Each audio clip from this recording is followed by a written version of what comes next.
ये जो ऑपरेशन सिंदूर है, ये मैं चाहता हूँ कि पुरजोर तरीके से ऑपरेशन सिंदूर हो, ताकि जो मुसलमान आज बदनाम है पाकिस्तानियों के नाम से, वो पाकिस्तान का नामो निशान मिट जाए। हमारे भारत की बेटी आज पाकिस्तान को चकनाचूर करने के लिए उड़ान भर चुकी है और चकनाचूर कर रही है।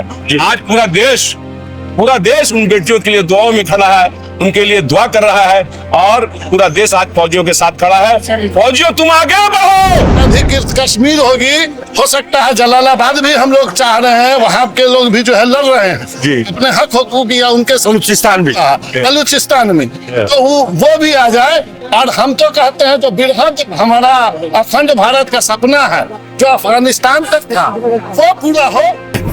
मुल्क पर जहाँ जाएगा तो मुसलमान खून बहाने के लिए हर वक्त तैयार है और पूरे हिंदुस्तान की फौज को अब मुबारकबाद देते हैं। और जिन लोगों ने कहते थे कि मुसलमान पंचर बनाता है, उसने दिखा दिया पंचर नहीं। मैं एरोप्लेन से लेकर के पायलट से लेकर के आपको जहाज उड़ाते हैं। मुसलमान कभी पीछे नहीं हटा है और हमेशा जैसे कि अपने मन कौम और जिस मुल्क के लिए हमेशा सर देने के लिए आगे रहेंगे।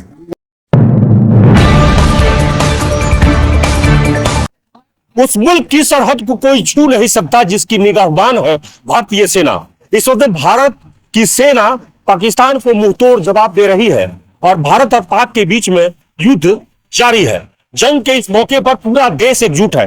हम पहुंचे हुए धनबाद के वासेपुर में। ये मुस्लिम बहुल इलाका है और यहाँ पे तमाम मुस्लिम समुदाय के लोग जो है अभी अभी जुमा का नमाज अदा करके बाहर निकले हैं। और चलिए जरा से उनसे हम बातचीत करते हैं। जी, इस वक्त में मुल्क जो है हमारा एकजुट है। 140 करोड़ की जनता इस वक्त में एक साथ है और भारतीय सेना के साथ खड़ी है।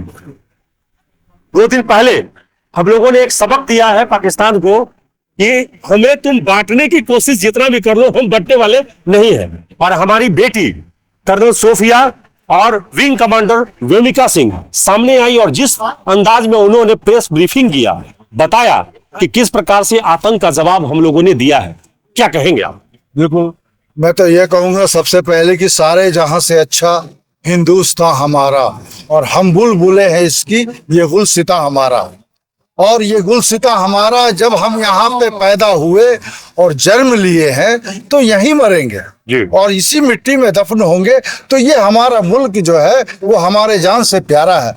और सूफिया कुरैशी ने ये दिखा दिया कि हम सब 140 करोड़ हिंदुस्तान की आबादी बिल्कुल साथ है और दुश्मन को मुंह तोड़ जवाब देंगे। ये जो ऑपरेशन सिंदूर है, ये मैं चाहता हूं कि पुरजोर तरीके से ऑपरेशन सिंदूर हो, ताकि जो मुसलमान आज बदनाम है पाकिस्तानियों के नाम से, वो पाकिस्तान का नामो निशान मिट जाए और यहाँ पे मुसलमान जो है वो हिंदुस्तान के साथ कांधे से कांधा मिलाकर रहे और चैन की नींद सोए। पाकिस्तान की गलती से इस बार वो बलूच खोने जा रहा है, एक नया देश बलूचिस्तान बनने जा रहा है। 1971 की गलती से आपने देखा कि हम लोगों ने बांग्लादेश बना दिया। इस बार एक नया देश बलूचिस्तान जो है आजाद होने के लिए पूरी तैयार खड़ा है और बहुत हद तक आजाद हो भी गया। उसने घोषणा किया कि हम सब कुछ अलग हो चुका है। देखिए, ये तो इतिहास रहा है पाकिस्तान का, खुद घर उससे संभलता नहीं है और वो हमारे मुल्क में जो है सल फसाद पैदा करके मुल्क में अमन चैन खराब करना चाहता है, जिसका नतीजा है कि पाकिस्तान का 2 टुकड़ा हुआ। हमारे देश के जाबाजों ने पाकिस्तान का 2 टुकड़ा किया और एक देश बांग्लादेश बना। फिर जो है बांग्लादेश पाकिस्तान उसी कगार पर है। बलूचिस्तान तो एक आप साधारण नाम बता रहे हैं, हमको लगता है कि पाकिस्तान कई टुकड़ों में बंटने जा रहे हैं और चूंकि उनके यहाँ गृह युद्ध होने वाला है, वहां की जनता, वहां की सरकार और सरकार की पॉलिसियों से जो है ना त्रस्त है, त्राही त्राही कर रही। आप देखते होंगे, मीडिया का जमाना है, चैनलों में आप देखते होंगे, वहां की जनता कहती है हमारी सेना जो है अभी तक सिर्फ सैनिक ठिकाने और आतंकी ठिकानों के समय किसी नागरिक इलाके में बम नहीं गिराए, प्रक्षेपास्त्र नहीं गिराए, मिसाइल नहीं गिराए। इसका मतलब है कि आज भी हम नागरिकों को तवज्जो देते हैं क्योंकि हम एक लोकतांत्रिक देश है। बिल्कुल बिल्कुल, हमारे मुल्क का तो यही सुंदरता है, हमारे मुल्क का यही सुंदरता है जिसके वजह से हम पूरे दुनिया में जाने जाते हैं। हमारे ऊपर जुल्म करता है, हमारे सिविलियन को अटैक करता है, हमारे सिविलियन को नुकसान करता है, लेकिन हम बदले में जो है वैसे लोगों पर अटैक करते हैं। हमारी मुल्क और हमारी सेना वैसे लोगों पर माने अटैक करती है जो हमारे मुल्क को जो है नुकसान पहुंचाता है, हमारे सिविलियन को मारता है। और सिर्फ हमारे सिविलियन को नहीं, पाकिस्तान और पाकिस्तान का आतंकी जो है पूरे विश्व को परेशान किया हुआ है, पूरे विश्व को। ये जो है पूरे विश्व को जी। और मैं कर्नल सोफिया जी को और विंग कमांडर क्या नाम है? रेमिका सिंह जी को, ये मैं आपको बता रहा हूँ कि ये इतिहास भारत का बहुत पुराना है। हमारी देश में रजिया सुल्तान हुआ करती थी, झांसी की रानी हुआ करती थी, इन लोगों ने भी इतिहास रचा था। और फिर ये दोबारा इतिहास हमारी भारतीय नारी, हमारे भारत की बेटी आज पाकिस्तान को चकनाचूर करने के लिए उड़ान भर चुकी है और चकनाचूर कर रही है। आज पूरा देश उन बेटियों के लिए दुआओं में खड़ा है, उनके लिए दुआ कर रहा है और पूरा देश आज फौजियों के साथ खड़ा है। फौजियों तुम आगे बढ़ो, हम तुम्हारे साथ हैं। फौजियों तुम आगे बढ़ो, फौजियों पाकिस्तान का नक्शा मिटा दो। देखिए ये जज्बा जो है बहुत ही आप देखने को मिल रहा है। आए आप आगे आए, कुछ बता रहे थे। हम बता रहे हैं कि हम हिंदुस्तानी एक हैं और पक्के हैं। बस हम नेता लोग से कहना चाहते हैं, नेता लोग जो मैंडेट बना के रखे हैं बांटने का, नेता लोग अब सुधर जाएं, सब ठीक हो जाएगा। सेना तो जवाब दे दिया कि वहाँ हिंदू और मुस्लिम दो बेटियां सामने आके बता दे कि हम लोग बटे नहीं है। बिल्कुल हम लोग बटे नहीं है, हम लोग बटेंगे भी नहीं जी। लेकिन ये नेता लोग का दो मैंडेट चला के ये नेता लोग जो है सिर्फ अपना मैंडेट चेंज कर दे, हिंदू मुस्लिम खत्म हो जाएगा जी। बहुत बढ़िया कहा कि हिंदू मुस्लिम खत्म हो जाएगा। बस ये जो है आतंक का जवाब जो है भारतीय सेना दे रही है। इस वक्त में पाकिस्तान के खिलाफ युद्ध हो रही है और हम लोगों ने कल ही उसके डिफेंस सिस्टम को खत्म कर दिया। तो एक तरह से पहली बाजी तो हम जीत चुके हैं और अब जो है अगर इसी तरह की स्थिति रही तो कल को हमारे यहाँ भारतीय तिरंगा अगर शान से लाहौर में अगर फहराने लगे तो कोई आश्चर्य की बात नहीं होगी। देखिए सरफरोशी की तमन्ना अब हमारे दिल में है और देखना है जोर कितना बाजुए कातिल में है। हम मुबारकबाद देते हैं हिंदुस्तान के थल सेना, जल सेना, वायु सेना, अपने राष्ट्रपति, प्रधानमंत्री, रक्षा मंत्री, गृह मंत्री और सारे देशवासियों को और सारे जो हमारे नौजवान वहां लड़ रहे हैं।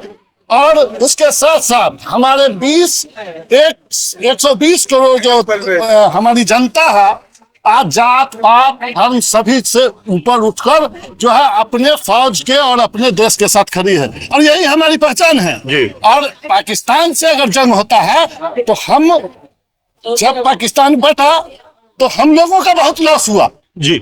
अभिषेक जी मैं आपको बता दूं कि हमारी दो फूफी वहां है और हम लोग जब से पैदा हुए हम लोगों ने उनको नहीं देखा जी। तो ये हमारी समझिए जो लोग नफरत के बिना पर पाकिस्तान बनाए, हमारे बाप दादा एजाज ने जो हिंदुस्तान और पाकिस्तान जब बटा तो हिंदुस्तान में रहने का फैसला किया, कहा कि नहीं वो जो है नफरत के बिना और धर्म के आधार पे बन रहा है, हमारा देश सेकुलर और हम यहाँ जन्म लिए और हमें खुशी है कि पाकिस्तान का जो हालात है सिर्फ हिंदुस्तान से नहीं, वहां जब मस्जिद में बम फूटता है बेगुनाह मारे जाते हैं, स्कूल में जब बम छोटे छोटे हमारे बच्चे सब इन लोगों को बम से उड़ा दिया जाता है तो हमें तकलीफ होती है कि इंसान मर रहा है, इंसानियत खत्म हो रहा है। हम लोग की ख्वाहिश है कि पाकिस्तान जो भारत का एक हमारा सोच भी है अखंड भारत की तरफ भारत बढ़ रहा है। आने वाला वक्त हमारा है, हम लोग दुआ कर रहे हैं। जरूर इस बार लगता है कि पाक अधिकृत कश्मीर भी हमारा होगा, पाक अधिकृत कश्मीर होगी, हो सकता है जलालाबाद भी हम लोग चाह रहे हैं, वहां के लोग भी जो है लड़ रहे हैं जी। अपने हक हकूक या उनके बलूचिस्तान में तो वो भी आ जाए। और हम तो कहते हैं जो बिरहद हमारा अखंड भारत का सपना है जो अफगानिस्तान तक था वो पूरा हो, हम लोगों को खुशी होगी। और हम अपने फौज को, हम अपने देश को, हम अपने प्रधानमंत्री सरकार को ये दिलाना चाहते हैं उनसे कि बेफिक्र रहे हिंदुस्तान के मुसलमान, आपसे एक कदम हमारे जो भाई बढ़ेंगे उससे एक कदम में आगे रहूंगा, इसलिए कि हमारा दीन भी कहता है। अभी इमाम साहब बोल रहे थे एक मुसलमान क्या है, देश से मोहब्बत, पड़ोसी से मोहब्बत, गरीब से हमदर्दी, हम वो मानने वाले हैं। इसलिए हम आगे रहेंगे, खून भी देंगे, जरूरत पड़ी तो हम पाकिस्तान में फौज के साथ घुस के लड़ेंगे। तो ये जो जज्बा है आज हर एक भारतीय का है, वो हिंदू मुसलमान में नहीं, बल्कि सब लोग जो है 140 करोड़ की जनता अपने सेना के साथ खड़ी है। सेना के साथ खड़ी है और मुसलमान हर वक्त साथ रहा है हिंदुस्तान की हुकूमत के साथ। चाइना के जंग हुआ, अंग्रेजों से जंग लड़ना भी हुआ, अगर 1972-71 में जंग हुआ पाकिस्तान से, तो मुसलमान अपना हक अदा किया है इस मुल्क के लिए। और हर वक्त कोई भी मुल्क, जिस मुल्क में हम रहते हैं, इस्लाम का कहना है कि जिस मुल्क में उस मुल्क का वफादार बनो, वही अपना मुल्क है। आगे वाला कौन है उससे हमें कोई मतलब नहीं है। मुल्क पर जहाँ जाएगा तो मुसलमान खून बहाने के लिए हर वक्त तैयार है और पूरे हिंदुस्तान की फौज को अब मुबारकबाद देते हैं। और जिन लोगों ने कहते थे कि मुसलमान पंचर बनाता है, उसने दिखा दिया पंचर नहीं। मैं एरोप्लेन से लेकर के, पायलट से लेकर के आपको जहाज उड़ाते हैं। लड़ाई जो है वो इस वक्त में बॉर्डर पर लड़ी जा रही है, लेकिन जोश जो है वो भारत के हर एक लोगों में है, हर एक नागरिक में जी, हर एक नागरिक में। सजा क्या कहेंगे आप, ये बताएं। देखिए यहाँ भी कुछ आप कुछ बोलना चाहेंगे तो बोलिए। मैं ज्यादा बोलना नहीं चाहूंगा। हमारे इस्लाम में बताते हैं कि हिंदुस्तान में रहो तो जिस देश में रहो उस देश का वफादारी करो, बस यही इतना नहीं बोलेंगे, इससे ज्यादा नहीं। देश के लिए वफादारी करो, ये बड़ी बात कहा उन्होंने, एक लाइन में ही सब बात कहा कि जिस देश में रहो, जिस मुल्क में रहो, उसके लिए वफादारी करो। आप कुछ बोलना चाह रहे थे सर, ये बताएं। देखिए हम लोग इंडिया में रहते हैं, हम लोग इंडिया के ही आएंगे, हम लोग पाकिस्तान में नहीं रहते, ठीक है।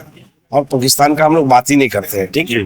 बस ऐसे झूठ मूठ का हम लोग को मजहब में बदनाम किया जाता है कि मुस्लिम गद्दार है, ये है, मगर हम लोग हर जगह आगे हैं, जंग लड़ने में पीछे नहीं है। भारतीय मुस्लिम के ईमान पर कोई सवाल नहीं उठा सकता, क्योंकि जब भी वक्त आया है हम तो मिल के हम लोग साथ रहे हैं, हम लोग आगे बढ़े हैं और कदम से कदम सेना के साथ भी है और मोदी जी के साथ भी है, राष्ट्रपति जो है सबका अभिनंदन करते हैं, हम लोग उनके साथ है। आप चाचा, ये अब वक्त जो है आर पार की लड़ाई शुरू हो गई। अब तो पहले तो लग रहा था कि सिर्फ हम जवाब दे रहे थे, कार्रवाई कर रहे थे, गिरे चुने अड्डों पर कार्रवाई कर रहे थे, लेकिन अब लड़ाई जो है आर पार की हो गई। अब मिसाइल एक दूसरे पे छोड़े जा रहे हैं, हवाई अड्डे अलर्ट किए गए हैं, भारत के कई इलाके में युद्ध जैसे हालात हो गए हैं। तो अब तो वक्त आ गया है कि सब हम लोग मिल के मुकाबला करें। मिल तो मुकाबला तो कर ही रहे हैं और करेंगे, कभी पीछे हटे नहीं।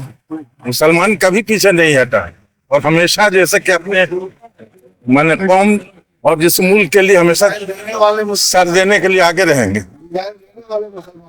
हम कभी जैसे पीछे नहीं रहने वाले हैं। और क्यों, हम यहीं पैदा हुए, यहीं मरेंगे, यहीं खाते हैं, यहीं पीते, साथ रहते हैं, सब मिलजुल कर लड़ेंगे। भारत आज 74 सालों में लोकतंत्र की वजह से आगे बढ़ा है। वही कारण है कि पाकिस्तान अभी तक सैनिक शासन के कारण इससे पीछे होते चला गया है। यानी भारत और पाकिस्तान के बीच में 10 गुना बड़ा अंतर है, विकास के मामले में भी, ताकत के मामले में भी, और सबसे ज्यादा एकता के मामले में भी। सहयोगी गोविंद के साथ पूर्व शेख सिंह, न्यूज़ 8 धन्यवाद।